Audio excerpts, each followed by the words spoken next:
Queridos irmãos, com alegria eu desejo cumprimentá-los com a paz do Senhor Jesus. Amém.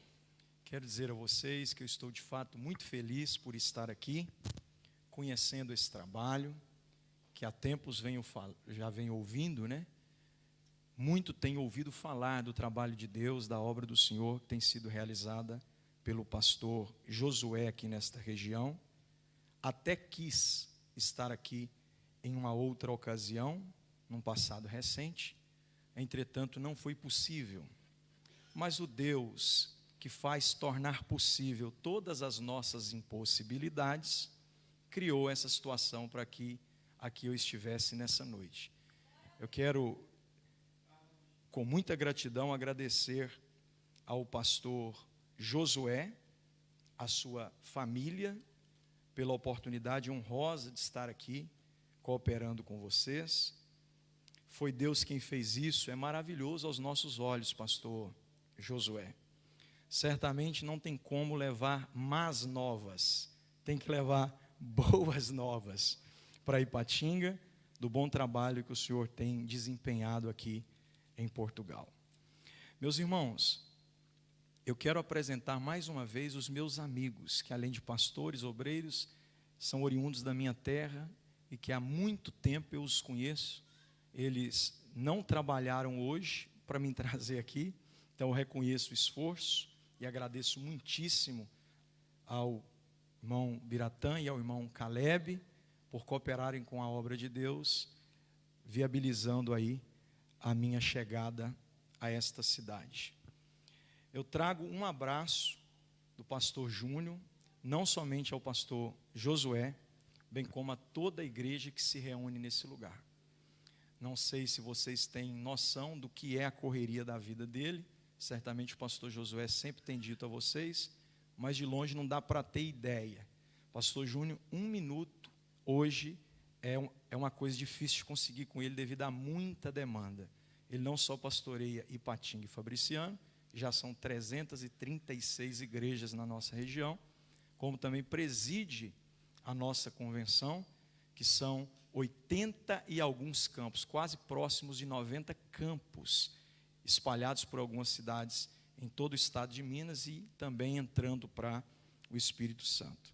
Mas o desejo dele é vir o quanto antes, e certamente virá, assim que possível, a este lugar, abraçá-los pessoalmente.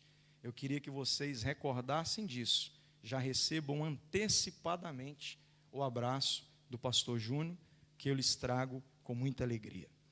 Também trago um abraço do pastor Valdir ao pastor Josué e à igreja.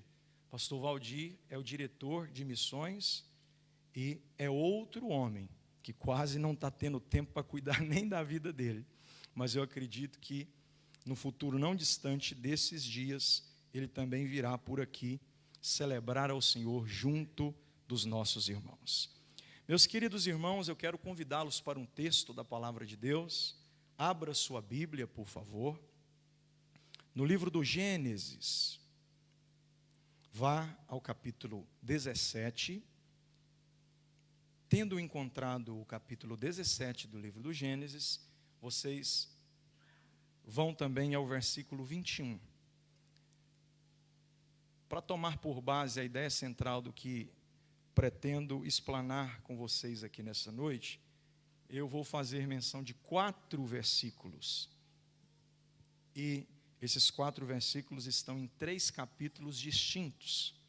Um no capítulo 17, 2 no capítulo 18 e 1 no capítulo 21. Nós vamos ler o versículo 21 do capítulo 17, em primeira ocasião.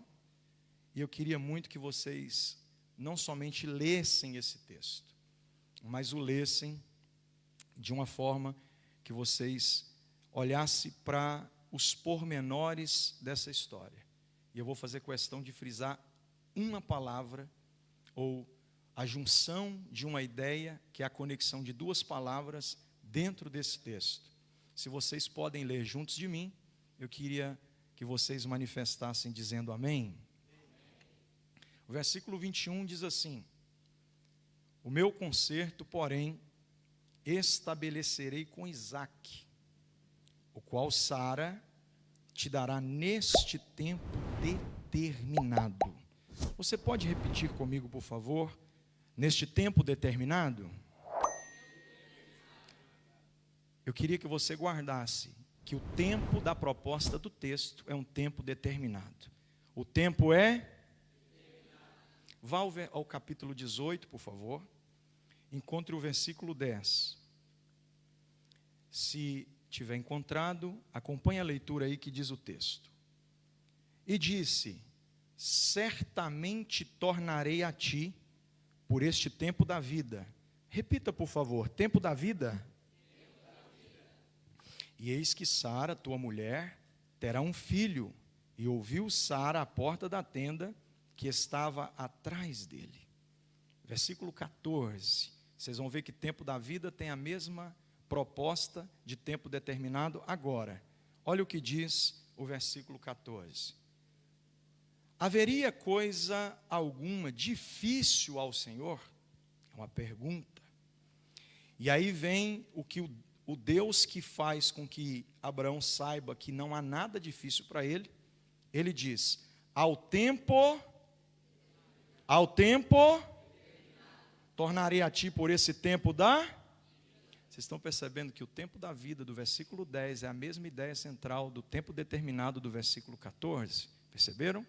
Então vamos finalizar a leitura no capítulo 21 e versículo 2, por favor.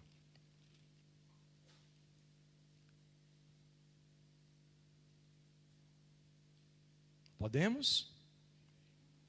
E concebeu Sara e deu a Abraão um filho na sua velhice. Qual que era o tempo, gente? Ao tempo, eu queria que vocês dissessem assim para a gente aquecer as turbinas. Ao tempo, é isso aí. Então hoje nós vamos pensar sobre o tempo determinado. Deus é quem fez com que chegássemos aqui esta noite. O salmista no Salmo 118 diz: foi o Senhor quem fez isso, e é coisa maravilhosa aos nossos olhos. Esse dia foi o Senhor quem fez. Alegremo-nos e regozijemo-nos nele. Vamos pensar nessa noite sobre o tempo determinado. Obrigado pela gentileza de terem estado de pés até aqui. Podeis retornar aos vossos assentos.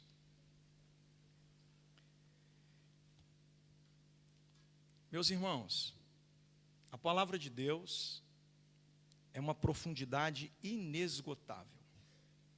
Eu li com vocês 4 versículos em 3 capítulos distintos. A proposta central dos 4 é a mesma: tempo determinado. Agora eu queria só ressaltar que o fato de Deus ter dito por 4 vezes que o tempo é determinado, não significa dizer que Deus está falando da mesma coisa, e Deus também não está sendo redundante ou exagerado nas suas argumentações. O que Paulo disse na segunda epístola a Timóteo, capítulo 3, versículo 16, é que a palavra de Deus é totalmente proveitosa e divinamente inspirada. Sabe o que significa isso? Não falta nada, não sobra nada. Não tem exageros, não tem excessos, não está reduzida, não está faltando nem um pedaço. João é mais exato quando disse isso. No último capítulo da revelação do Apocalipse, quando ele expressa: ai daquele, e esse ai tem conotação de dor. Não pense que não, porque ai daquele que acrescentar ou tirar um tio ou um jota. Isso significa que João está dizendo: não precisa pôr nada porque aqui já tem tudo, não precisa tirar nada, porque se remover é perigoso, precisa estar tudo aqui. Partindo por base desses 2 pontos de vista, a visão paulina e a visão joanina, sobre que a palavra de Deus é completamente proveitosa e que não há exageros, Deus não está sendo redundante. Não pensem vocês que está. Deus está falando sobre coisas diferentes dentro de uma mesma visão, usando apenas uma expressão. Deus prometeu a Abraão que ele seria pai, sim ou não? E Deus faz isso em Gênesis 12, quando o chama e lhe promete. Abrão, sai da tua terra, da tua parentela, da casa do teu pai, e vem para uma terra que ainda lhe mostrarei. Abençoarei os que te abençoarem, amaldiçoarei os que te amaldiçoarem, e em ti serão benditas todas as famílias da terra. Abraão estava próximo de completar 60 anos, sua mulher estava com 59 anos de idade. A sua esposa tinha um problema congênito, ela não podia gerar, nasceu com a madre lacrada. A irmã Sara era infértil, era estéril.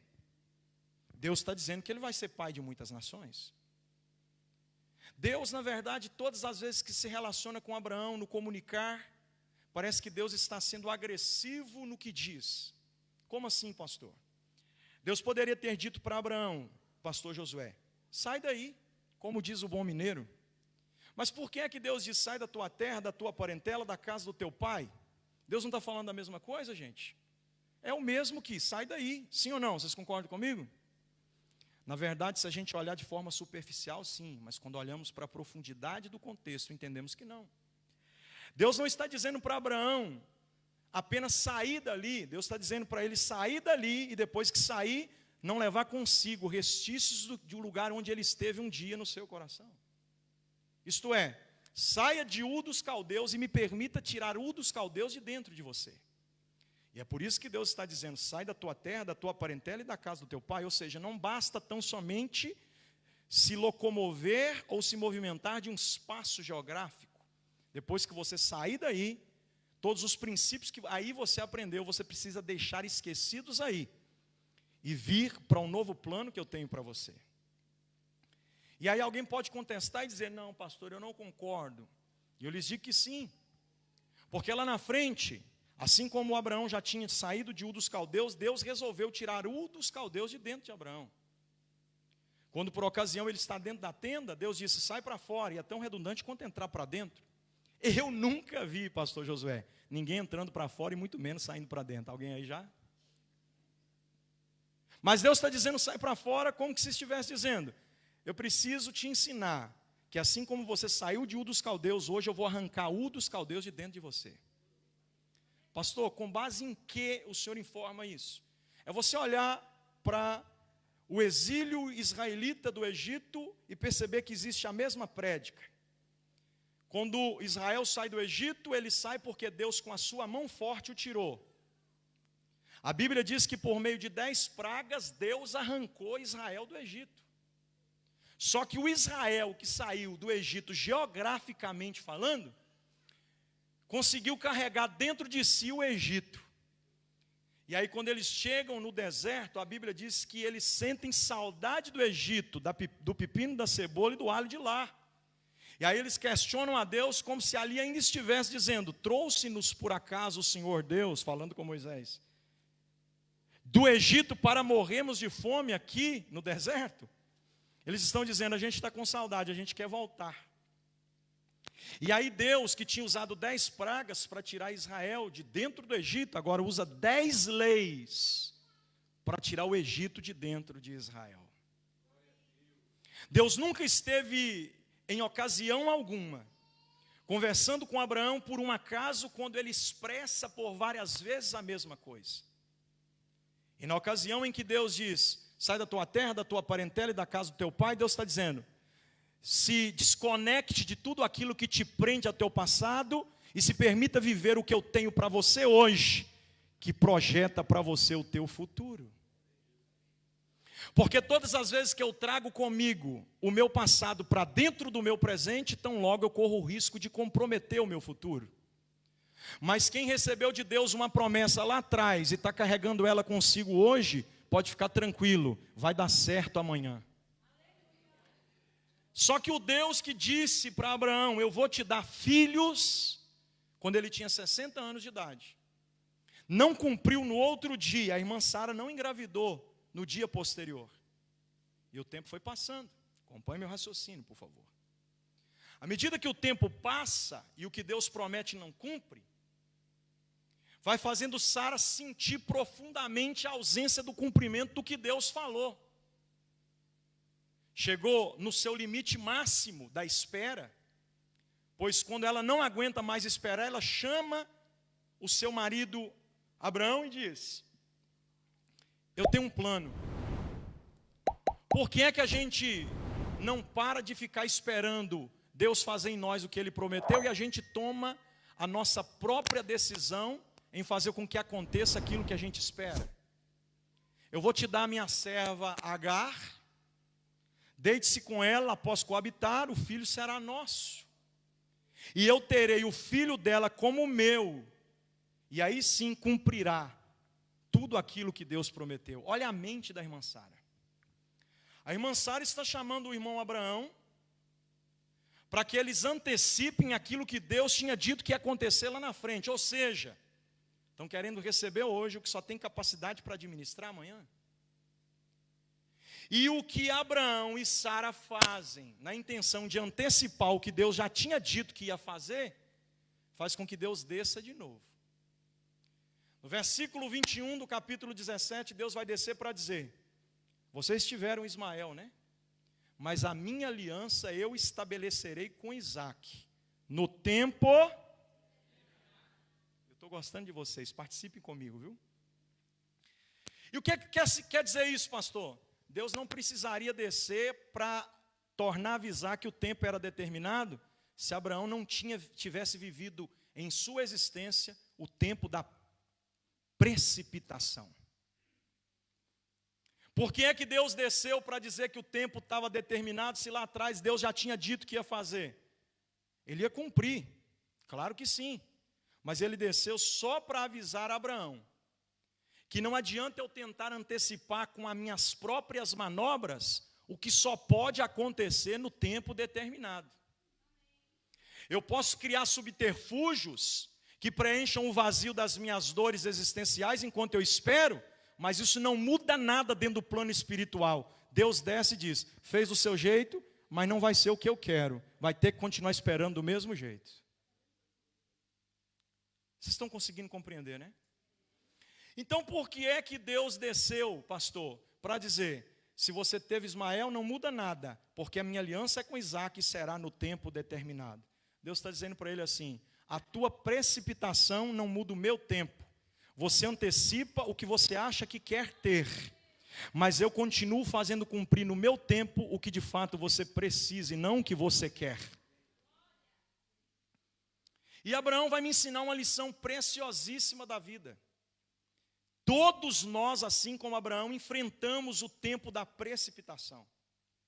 Muitos de nós temos promessa de Deus. Será que é só eu, gente, que tenho promessa de Deus aqui? Mais alguém? Porque senão eu ia virar para cá e ficar pregando para a parede aqui, pensando que é só comigo que Deus está falando. Eu sei que você tem uma promessa de Deus, e muitas das vezes aquilo que Deus te promete não é instantâneo para acontecer. Passa pelo processo do tempo. E o tempo é um instrumento poderoso de Deus em nos modelar, em nos formar, em nos colocar do tamanho e no molde da sua vontade. E o que Deus tem para fazer na tua vida amanhã, queira você ou não esperar, só vai acontecer amanhã, indiferente do que você fizer hoje. Então a minha precipitação, na verdade, ela não torna possível que Deus faça hoje o que só pode acontecer amanhã, muito pelo contrário. Ela causa consequências e agravos no que seria amanhã, mas pela minha precipitação e insistência eu estou querendo receber hoje. Todas as vezes que eu passo pelo tempo da precipitação, não esperando o tempo determinado, eu vivo a consequência dos meus próprios atos. Eu não sei se vocês sabem do que eu estou tratando, mas eu estou tratando da maior guerra religiosa que existe no mundo hoje. O Abraão, que não conseguiu esperar mais um pouquinho o que Deus já tinha dito que ia fazer, ele fez com que Ismael, que também foi abençoado por Deus, isso é inegável, viesse primeiro do que Isaque. O grande problema é que Ismael não estava completamente dentro dos planos legais de Deus para o tempo determinado que ele estabeleceu. E hoje na divisa de Gaza, para quem já foi em Jerusalém como eu fui, sabe que no Muro das Lamentações existe uma divisa religiosa terrível. Do Muro das Lamentações, da parte norte para a parte sul, a gente vê que não entra os judeus ortodoxos, e de lá para cá também não passa os muçulmanos, os árabes. aqueles que adoram a Alá, a Maomé. Como assim, pastor? É isso mesmo que eu estou dizendo. Bem no muro existe soldados israelitas fortemente armados. Não pense você que é com essas armazinhas que polícia anda na rua aqui, não. É com fuzil, arma de grosso calibre, para trazer detenção, para fazer uma contenção entre esse conflito existencial entre Isaac e Ismael, que já acontecia desde lá de trás. São consequências eternas as nossas precipitações de hoje. Posso repetir para você? Não queira ter hoje o que Deus já disse que te dará amanhã, porque o proverbista disse, quem é de Bíblia vem comigo. O que é que o proverbista Salomão disse? Ele disse que a bênção antes do tempo se torna... vocês estão lendo a Bíblia mesmo, hein, gente? Parabéns. A bênção antes do tempo, ela se torna maldição. Quando a gente se antecipa demais para receber algo que está dentro de um plano espiritual, a gente, em vez de sair abençoado, pode acabar saindo amaldiçoado. Então, muita gente, eu estou falando isso, pastor, porque eu prego para todo lado, não fora do Brasil sempre, né? Eu tive pouquíssimas oportunidades para vir ao exterior, mas dentro do Brasil eu tenho percebido que eu prego para uma geração que quer imediatamente, que é agora, que é já. Tem que ser tudo no já, no agora, no imediatamente. Só que projetos de Deus não são cozidos em forno micro-ondas. São no fogãozinho a lenha de nós lá mineiro. É devagarinho, é devagarinho.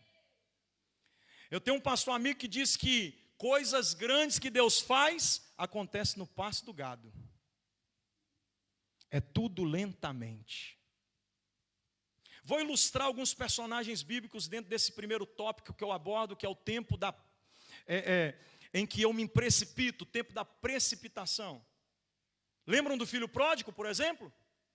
O filho pródigo, ele não tem paciência para esperar. Ele está desconexo do Salmo 40, do salmista que disse, esperei com paciência. Ele não quer esperar mais nem um minuto, ele chega para o pai e pede a herança. O primeiro problema já é evidente, óbvio. O pai não morreu. Como é que ele pede para o pai que o pai dê herança, se o pai ainda está vivo? E aí tem um outro agravante, que é o cultural. A cultura judaica não permite que o pai dê benefícios ao filho menor antes de primeiro dar ao mais velho. E é por essa razão que você vai ver no texto que o pai partiu entre os dois a herança. Em outras palavras, o texto está dizendo, o filho mais novo obrigou o pai a dar herança, não só para ele, como para o mais velho, para que ele também pudesse receber a sua herança. Ele tá colocando a sua vida além de 2 degraus, ou seja, era necessário ele pisar em cada um deles. Era necessário esperar a morte do pai para que a herança viesse naturalmente, em sua mais perfeita normalidade. Em segundo lugar, ele tinha que respeitar também a primogenitura do irmão mais velho. Ele não seria herdeiro de partes iguais. O mais velho, na ordem, segundo o Levirato, pela visão de Moisés, é quem teria as diretrizes de partir a herança. Ele é quem assumiria a liderança do seu lar na ausência do seu pai. Mas ele está dizendo que quer agora. E o pai é bom, hein? Cuidado que o pai é bom. Posso falar de novo, gente? Muito cuidado, porque o pai é bom. Ele insistiu tanto que o pai deu. Deu ou não deu, irmãos? Pedi, dá-se-vos-á. Batei, abri-se-vos-á. Buscai e encontrareis. Deus é assim, não insiste demais não, senão ele dá para você, para provar para você que você vai quebrar a cara e vai ter que voltar para reconhecer que não estava preparado para administrar o que queria. Ele olha para o pai e diz, me dá, o pai diz, tome. Bastou colocar a herança nas mãos do filho, que o filho já não mais quis ficar na casa do pai. Diz, estou autossuficiente para levar minha vida sozinho. E aí ele corre e diz o texto que ele perde tudo, né? Perdeu tudo.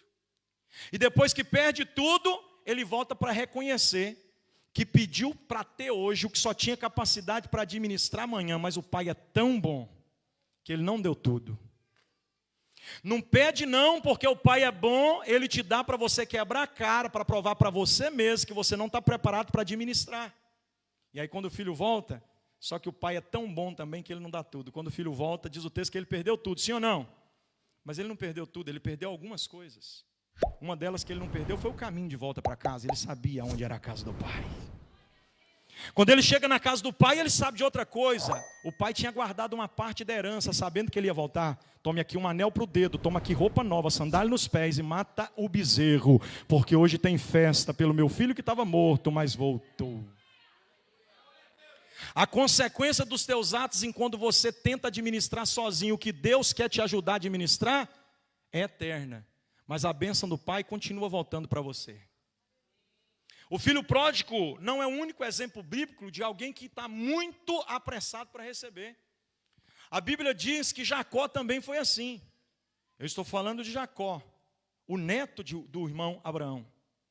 Jacó até para nascer, nasceu com pressa. Isso aqui é uma anomalia congênita no parto.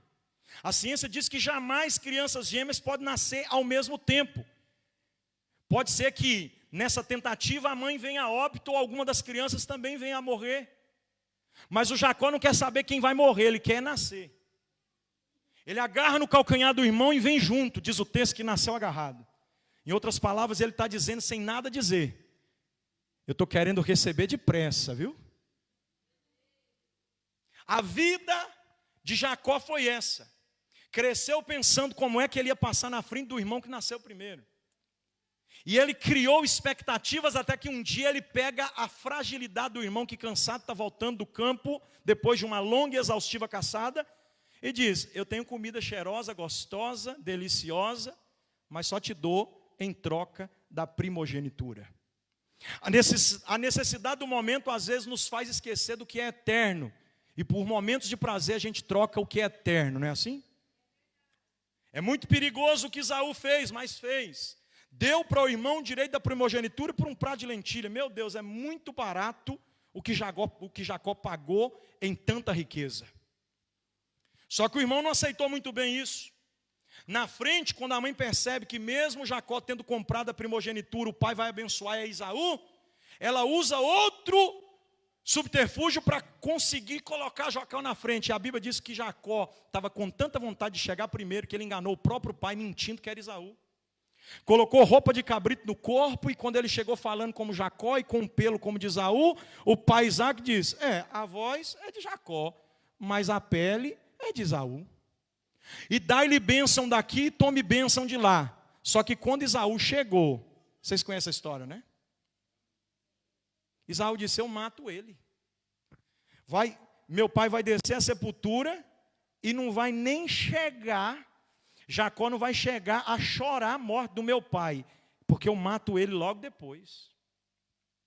Jacó, na ameaça de guerra, na ameaça iminente de morte, vai embora para a Mesopotâmia, chega na casa de Naô, terra de Milca, na casa do seu tio Labão, e ali passa uma temporada para fugir da morte do seu irmão.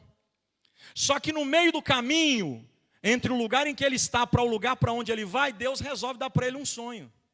E no sonho Deus não mostrou um elevador descendo, Deus mostrou uma escada. Ele não entendeu bem o recado, tinha anjo subindo e descendo, descendo e subindo, e Deus está falando, mas ele nada está entendendo. Quando ele acorda, ele fica tão apavorado que ele diz: Deus estava aqui, o problema é que eu nem sabia. Ele coloca uma pedra por coluna, deita azeite, faz um pacto, paga e faz um voto, chega na Mesopotâmia. Quando ele bate na Mesopotâmia, ele olha na fonte onde vinham os servos dar água às suas criações, ele olha para o globo ocular da irmã Raquel e apaixona na hora. E aí ele resolve propor a paga do dote, porque na cultura judaica se casava a partir da paga do dote. Ele chega para o tio e diz: eu não quero saber quanto é que custa, eu quero casar com a sua filha. Eu pago o que for preciso, porque eu amei ela à primeira vista, eu quero ela. Aí o Labão está vendo que não tem jeito de conversar, o menino está querendo pular as fases da vida toda hora, diz: então trato feio, trabalhe para mim 7 anos, depois eu te dou. Ao fim dos 7 anos, o que acontece, gente? Vocês são de Bíblia, eu sei que vocês são, eu estou falando, vocês estão concluindo. Diz a Bíblia que na noite de núpcias, o tio Labão não colocou a bela princesa Raquel para deitar na noite nupcial com Jacó. Colocou a vesga da Leia. E é claro que eu não estou aqui me utilizando de uma expressão pejorativa para alguém que tem uma deficiência visual, porque o que basicamente fez Jacó amar Raquel nem é o estereótipo, é a alma pura que ela possuía. Então, quando ele olha para a vesga da Léia deitada na cama, ele pensa consigo, fui enganado. Aí ele resolve refutar, ele vai argumentar em sua defesa. E quando ele tece comentários argumentativos sobre o que ele pensa que aconteceu consigo, aí o tio Labão vai mostrar para ele que a vida sempre vai trazer de volta o que eu levo. E aí Gálatas 6,7 se cumpre na vida de cada um de nós. Não se engane, de Deus ninguém zomba, tudo aquilo que o homem plantar, isso também ele colherá. O irmão Jacó vai até o seu tio Labão e diz, por que você fez isso comigo? Eu não trabalhei por Léia, eu trabalhei por Raquel, mas você me dá Léia. Aí o tio Labão diz, senta que a gente precisa conversar. Aí ele vai mostrar para Jacó que o que ele fez lá atrás, a vida está devolvendo para ele. Porque quando a gente tem pressa demais, a vida resolve colocar uma mão no peito e dizer, vai devagar. O tio Labão diz para ele, você casou com a minha filha mais velha, porque em nossa cultura, nunca se dão primeiro a mais nova, antes de primeiro casar a mais velha. Mas se você realmente quer ela, trabalhe mais 7 que eu te dou. Pastor, não entendi não, o que o senhor quis dizer? Não entendeu? Então eu vou fazer ficar mais claro ainda para você. Quem era o filho mais velho da casa de Jacó? Esaú. Quem era a filha mais velha da casa de Labão? Gente, que coisa interessante. Se Jacó não é um homem tão precipitado, obrigatoriamente quem casaria com Léia era Esaú. Mas como ele quer andar na frente, ele vai ter que carregar esse acréscimo no pacote para toda a vida. Porque não pense você que não haverá consequência para os seus atos. Talvez o que Deus tem para você é a perfeita Raquel, mas pela tua precipitação vai ter que dar a mão do outro lado para a vesga da Léia e caminhar para sempre.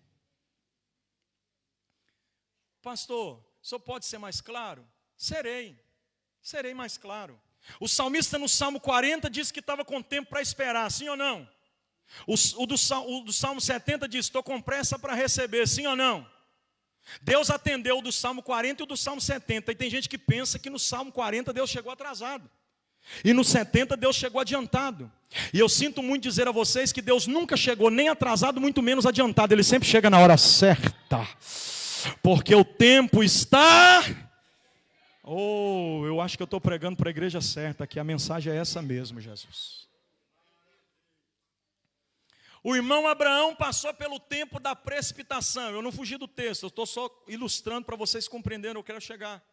E Deus desceu para dizer para ele, indiferente da sua pressa ou do teu tempo de espera, só vai acontecer no tempo determinado que eu já estabeleci.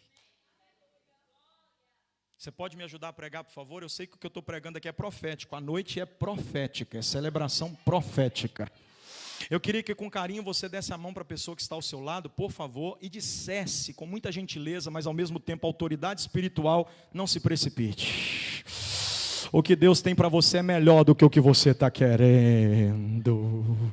Se valer um glória a Deus, pode dar, porque não é para mim não, e Ele merece.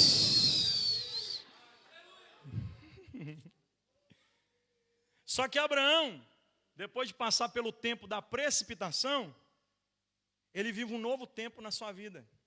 Deus desceu no versículo 21 do capítulo 17 para dizer, não adianta se precipitar, eu vou fazer na hora que eu marquei.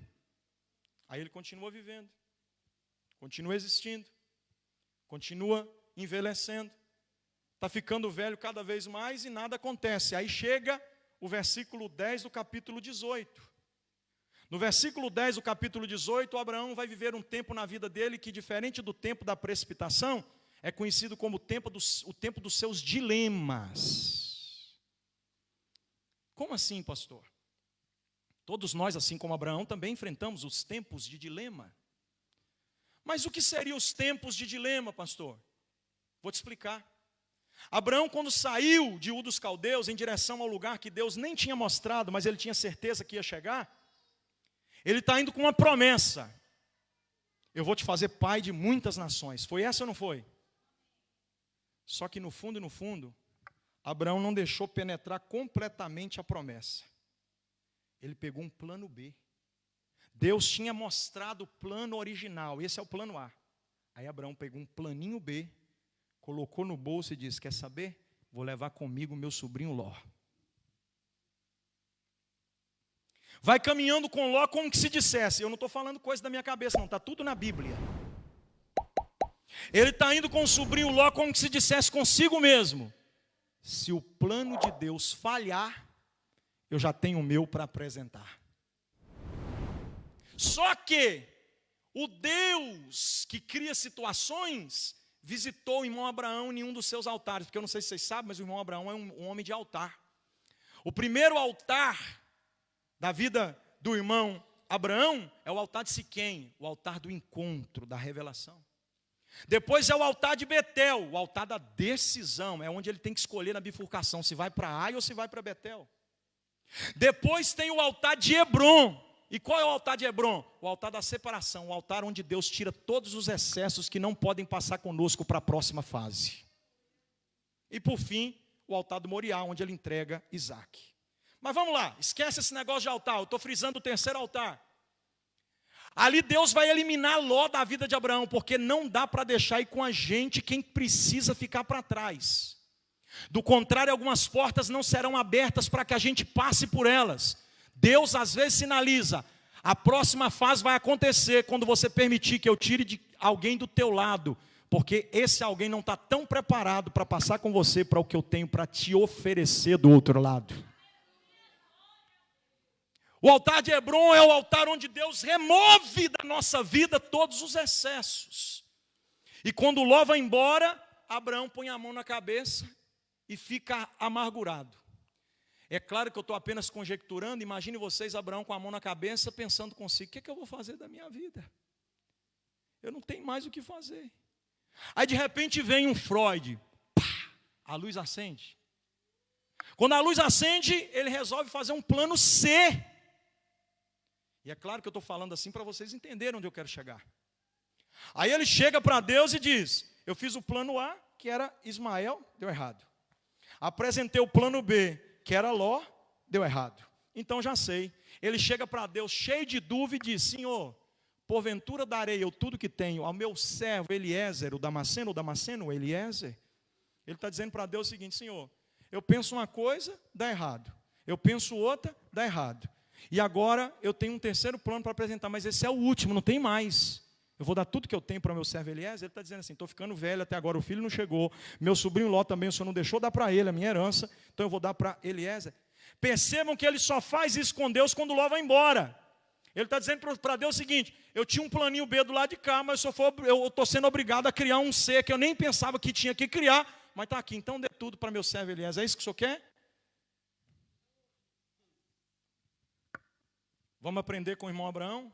Você já enfrentou os tempos de dilemas que o irmão Abraão enfrentou? Aquele tempo em que você nem sabe o que deve fazer?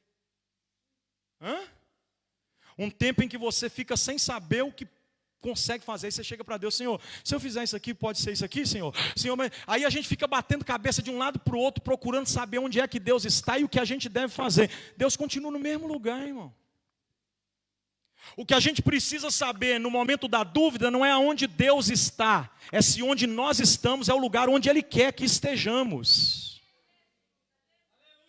Pegou ou não pegou? Aí ele apresenta para Deus esse monte de coisa, batendo cabeça sem saber o que deve fazer. Eu quero dizer para você que o teu Deus sabe o que você deve fazer. Confia nele, espera nele, que é melhor. O Abraão cheio de dilema, está lá. Não sei o que eu faço, rodando. Aí Deus diz, vem cá Abraão, vamos conversar. É aqui que Deus chama ele para fora. Deus diz, vem para fora Abraão. E quando Abraão pisa do lado de fora, Deus manda, olha para cima Abraão. Por que Deus chama ele para fora da tenda dele? Porque na tenda dele, ele estava enclausurado nas suas dúvidas.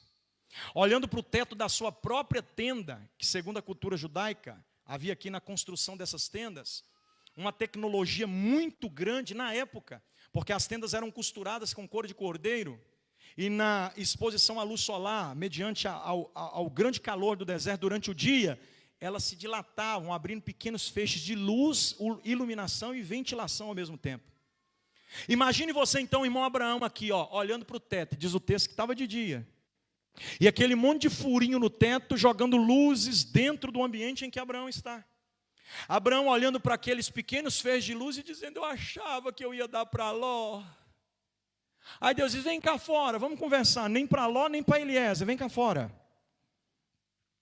Quando ele chega do lado de fora, Deus diz: olhe para cima. Deus está dizendo: tire os olhos da limitação da tua tenda e olhe os olhos para a ampliação da minha tenda. E aí quando ele olha, Deus diz: conte aí. Eu fico imaginando até hoje, pastor, que o irmão Abraão já sabia até quantos furos tinha na tenda dele. E aí quando Deus diz: conta agora os feixes de luz da minha tenda, Abraão. Essa é a minha tenda, conta aí. E eu imagino Abraão tentando contar. E a ciência diz que o homem a olho nu consegue contar no máximo 6.000 estrelas. Se de fato isso for verdade, porque eu nunca parei para tentar, eu acho que se chegar em 100 eu já perdi conta de muito tempo, faz muito tempo que eu perdi a conta. Eu fico imaginando o irmão Abraão contando 10, 100, 1.000, 5.000 e tal. Aí ele chama Sara e diz: Sara, aquela ali a gente contou? Porque parece que essa aqui eu não sei se a gente contou também. Aí ele começa de novo e a cena se repete até que por fim ele se rende e diz: Senhor, não dá para contar não. É muita estrela no céu. Aí Deus olha para ele e diz: nem teu plano A, nem teu plano B, nem teu plano C, porque assim será a tua descendência na terra. Os meus planos não falham, Abraão. Você pode dar um glória a Deus, porque Deus pode fazer até quando você não compreende. O fato de você não compreender não impede Deus fazer. Deus faz até quando você não consegue compreender. Aleluia. Oh, como eu amo o Deus da Bíblia, o Deus que fala com a sua igreja. Você não precisa entender para Deus fazer. Deus faz até sem você compreender. Ele está dizendo para Abraão: Abraão, para de ficar com esse monte de dúvida na sua cabeça. Tenha uma certeza, eu não menti para você quando disse que faria. Números 23, 19, eu não sou homem para que minta, nem filho do homem para que me arrependa. Porventura diria eu e não faria, eu falaria e não confirmaria o que disse. Jeremias capítulo 1, versículo 12. Ó Jeremias, eu velo com a minha palavra para fazê-la cumprir. O que Deus falou que vai fazer, Ele vai fazer. Você pode dar glória a Deus por isso? O irmão Abraão, então, vai viver uma terceira experiência. Ele vai cair no plano da frustração. Enquanto Deus está falando com ele, ele quer justificar. E aí Deus desce pela terceira vez. E agora não é mais o tempo da sua precipitação, nem o tempo do seu dilema. É o tempo da sua frustração. Todos nós, assim como Abraão, também passamos pelo tempo da frustração. O irmão Abraão, após ouvir o que Deus disse, ele fica sem ter certeza do que deve fazer, e aí ele apresenta em sua defesa os seus próprios argumentos. Ele diz para Deus: Senhor, eu sei que o Senhor pode, o problema é que eu não posso mais. Vocês entenderam isso aqui ou não? Aí ele diz para Deus: estou chegando aos 100, já estou com 99. A minha esposa tem 98, caminhando para fazer 99 anos. E o agravante de tudo isso é que ela tem a madre infértil.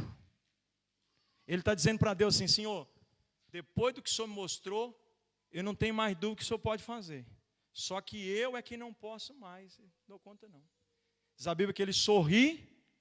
No capítulo seguinte, a irmã Sara também sorri. A irmã Sara sorri com ar de dúvidas. O irmão Abraão sorri porque ele se acostumou a não viver o que Deus prometeu. Então ele prefere sofrer do que continuar chorando pela dor que sentia lá atrás. Todos nós passamos pelo tempo da frustração. Alguns de nós começamos a sorrir hoje de dores que enfrentamos alguns anos atrás e a gente não quer mais chorar por elas. Então a gente dá um sorriso disfarçado, para fingir que não está doendo, o que realmente ainda dói. O tempo da frustração de Abraão é esse: Senhor, o Senhor pode tudo o que quer, mas já não dá tempo mais. Eu cheguei no limite da vida. Homens da minha idade não são mais capazes de gerar. Passou da hora. Sinto muito te dizer, eu não consigo mais. O Senhor pode tudo o que o Senhor quiser, mas eu não posso mais. Cheguei no meu limite. Aí Deus desce. Deus o que, gente? Desce. Olha para Abraão e diz: o tempo está determinado. O que quer dizer isso, pastor? No tempo da nossa frustração, Deus nos lembrará que Ele vai cumprir o que prometeu. Só que como Abraão não sabe como Deus fará, aí Deus diz assim: no ano seguinte. Ué, pastor, o que significa isso? Significa que o Deus que está prometendo para Abraão agora está dando prazo de validade para que se cumpra. Ele está dizendo para Abraão assim: pode se esforçar porque está chegando a hora. Não pense você que vai demorar muito tempo mais não, porque eu conheço o teu limite, eu sei até onde você pode ir. E ainda não chegou até o fim, eu sei até onde é o teu fim, ainda não chegou. Pode acreditar, é ano que vem. Aí o texto termina assim, pastor. O texto termina assim: e depois destas coisas, eu fico imaginando o irmão Abraão indo embora. O irmão Abraão indo embora, e de repente ele resolve olhar para o céu de novo. E quando ele olha para o céu de novo, aí ele apavora. Está escrito assim: e depois destas coisas o sol se pôs. Tem a ver isso, pastor? Você não entendeu? Então eu vou desenhar para você. O irmão Abraão está indo embora, depois de Deus ter dito: está chegando a hora, é ano que vem. Continua firme, convicto, não se dê por vencido. Não chegou o teu limite, eu não menti para você, eu vou fazer, está chegando a hora de cumprir. E quando ele está indo embora, ele resolve olhar para o céu de novo. E quando ele olha para o céu de novo, eu acho que ele deve ter caído de joelho e adorando. Porque o sol estava se pondo, a sua mente clareia, e ele percebe que Deus tinha mostrado para ele estrelas de dia. O que significa Deus mostrar estrela de dia para mim? É Deus dizendo para Abraão: Abraão, estrela pode nascer de dia? Eu imagino Abraão dizendo: não pode não. Velho de 100 anos pode ter filho, Abraão? Eu imagino ele dizendo: pode não. Mulher velhinha pode ter filho, Abraão? Eu imagino ele dizendo: pode não. Pois é, eu sou Deus que te mostrei estrela de dia. Será que eu sou capaz de te dar filho na velhice, Abraão?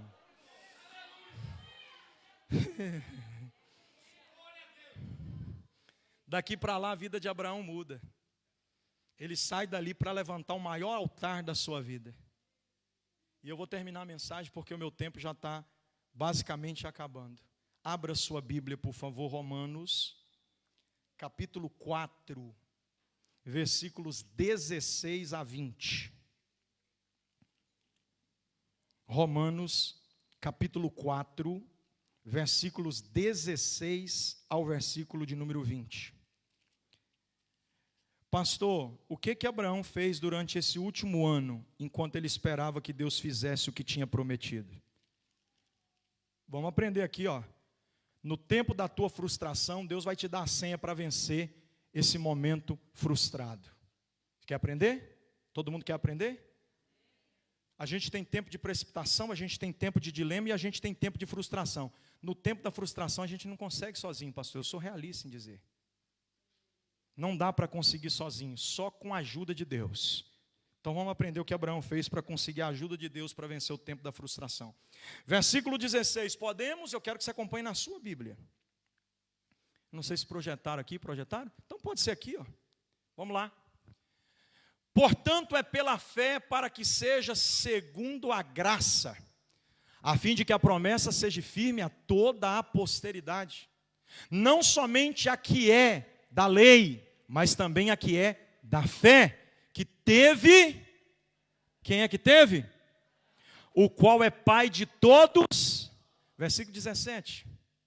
Como está escrito, por Pai de muitas nações te constituiu. perante aquele no qual creu, a saber, Deus, o qual vivifica os mortos e chama as coisas que não são como que se já fossem. Abraão é um homem que parece que não é, mas ainda consegue ser.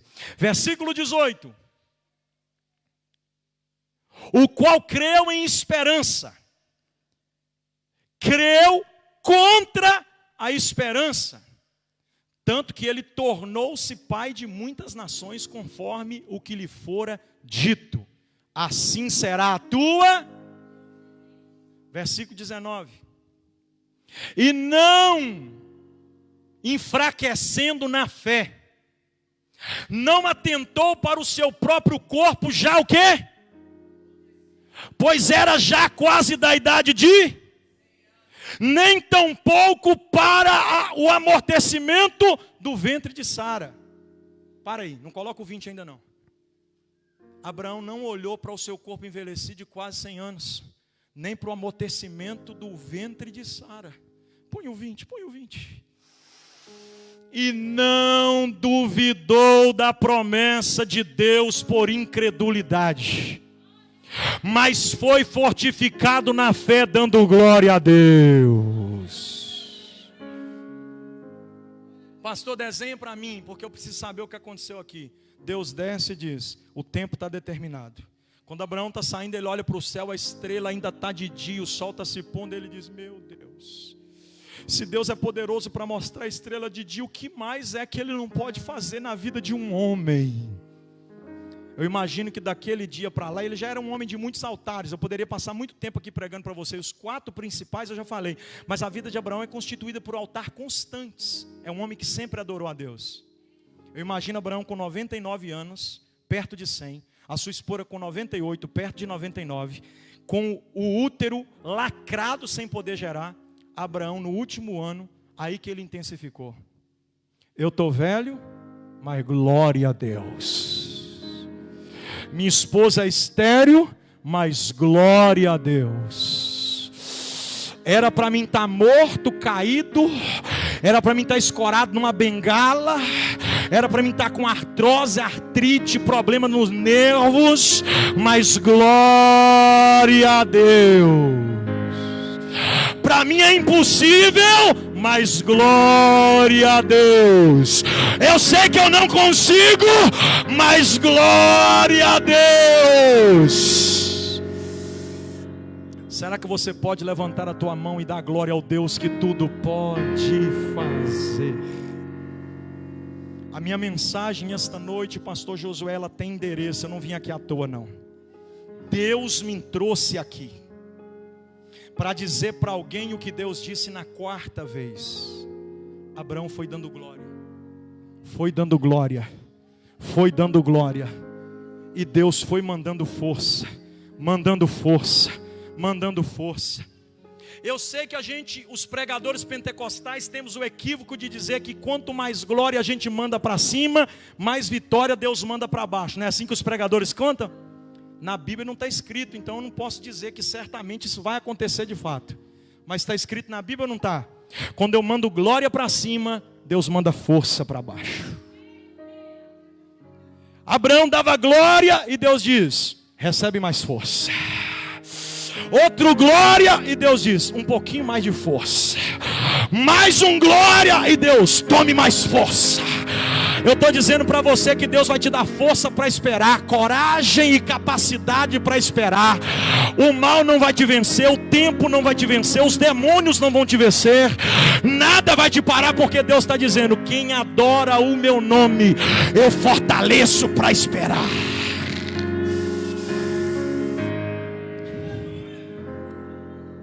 Deus falou com Abraão o que vai dizer para você aqui agora através da minha boca no versículo 2 do capítulo 21. Depois de Abraão tanto adorar, Deus desce pela 4ª vez, e aqui eu finalizo, prometo, e diz para Abraão: o tempo chegou. O que, pastor? Não está escrito no texto. Eu estou parafraseando. Está escrito no versículo 2. E Sara deu a Abraão um filho na sua velhice, chamado Isaque, no tempo determinado.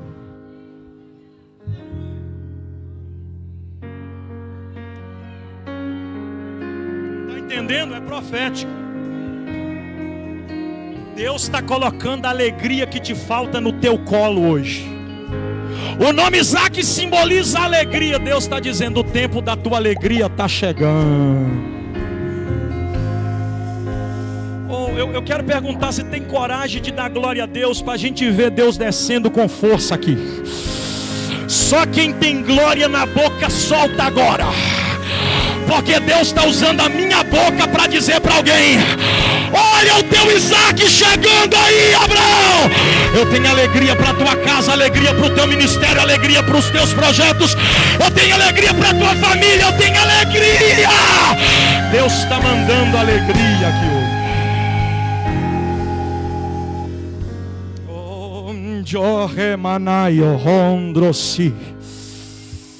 Bendito seja o Deus Todo-Poderoso. Com a sua bênção, meu querido pastor Josué, com a sua permissão, eu queria fazer uma oração com a igreja, mas todos de pé, podemos? Por um instante só, meus amados irmãos. O tempo cujo qual foi me dado, ainda me resta 5 minutos. E eu quero usar esses 5 minutos para a gente dedicar esses últimos 5 minutos em uma conexão direta com Deus que já estabeleceu o tempo. A pergunta é clara, objetiva, e não dá para esperar para daqui a pouco, porque o tempo já está acabando. O pastor Josué disse que eu podia fazer isso, é até uma sugestão dele que eu faça. Quem veio a esse culto profético de segunda-feira para sair daqui com Isaac no colo? Eu quero convidar, eu não sou doido de dizer que todo mundo vai levar Isaac para casa, mas quem não levar Isaac para casa vai sair daqui como Abraão, vai levar a esperança de daqui a pouco colocar ele no colo. Só quem entendeu a mensagem, que o tempo não é depois, que precisa se curvar agora para adorar o Deus que fortalece. 30 segundos para você dar conta de sair do teu lugar e vir aqui à frente para me orar por você.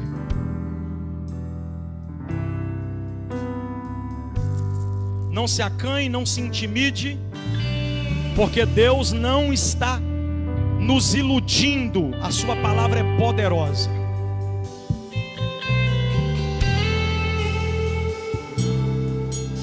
Pastor Josué,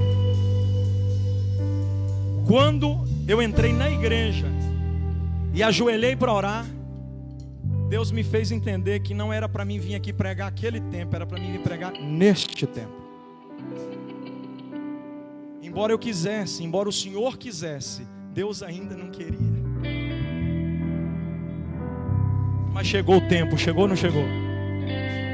E eu estou aqui quase fazendo propaganda para creme dental, de tão feliz que eu estou. Olha o sorrisão. Porque naquele tempo eu nem estava na missão Boas Novas, nem pertencia a Ipatinga, hoje eu faço parte. Então eu vou levar boas novas do que realmente é boas novas. Pastor, o que é que o senhor ilustra com isso? Fica tranquilo, Deus sabe perfeitamente a hora de agir. Vocês têm fé para que Deus faça o que eu acabei de pregar? Vocês têm fé para receber? Podem vir à frente, gente, não se acanhem não. Venham mais próximos aqui, por favor. Bem aqui ao meio, aqui, que eu vou orar por todos. Pastor Josué, eu posso ter pregado aqui para todos que estão aqui. Posso ter pregado para todo mundo que está na internet, porque o senhor disse que está sendo divulgado ao vivo. Mas eu não tenho certeza de que tenho pregado para alguém tanto quanto eu preguei para o Senhor. O tempo é determinado.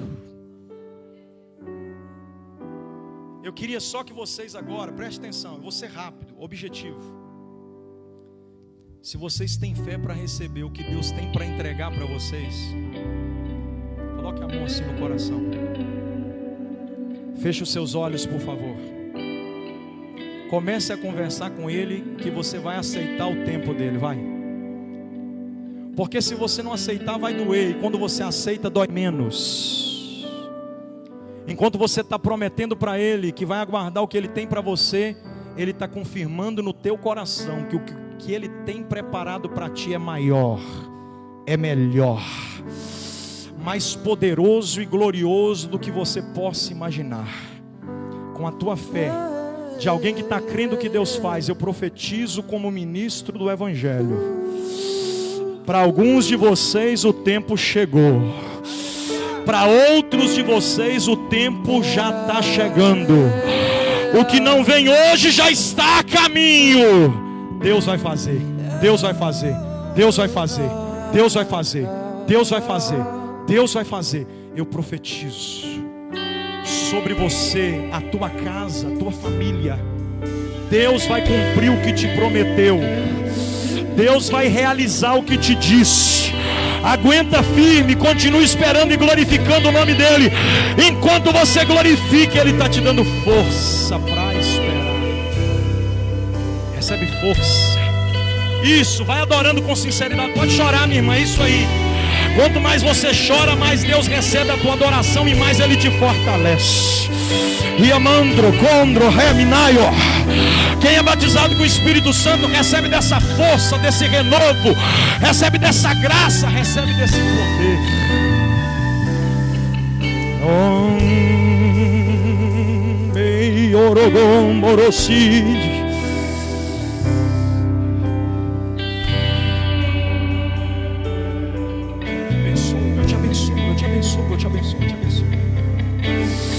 Eu te abençoo, eu te abençoo, eu te abençoo, eu te abençoo. O Deus de Abraão está entre nós dizendo: eu vou fazer, eu vou fazer, eu vou fazer, eu vou fazer. Recebe dessa porção que Ele está mandando.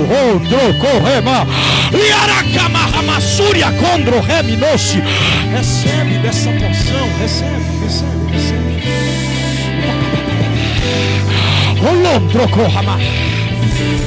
Vocês também, meus queridos músicos, recebam, recebam, recebam, recebam.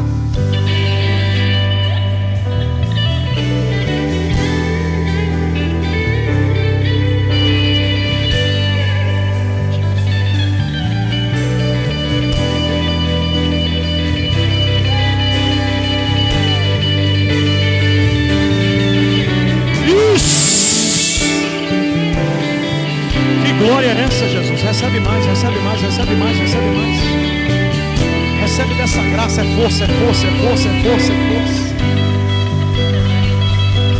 A gente vai cantar com os músicos, mas antes disso, para me encerrar, se você puder, não é te manipular, nem te emocionar. Eu sempre gosto de fazer isso quando prego. O calor humano nos aproxima do propósito, porque dois no mesmo propósito faz Deus mover os céus. Se você puder abraçar a pessoa que está perto de você, faça isso. Abrace.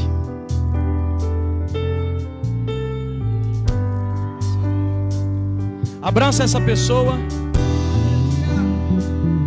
e diga para ela: não desista.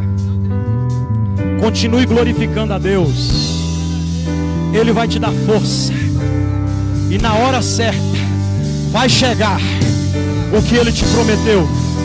Porque o tempo já foi determinado. Abraça pelo menos mais uns três e diz: já foi determinado, já foi determinado, já foi determinado, já foi determinado. Recebe desse poder, recebe dessa graça. Abrace mais alguém. Já foi determinado.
Senhor.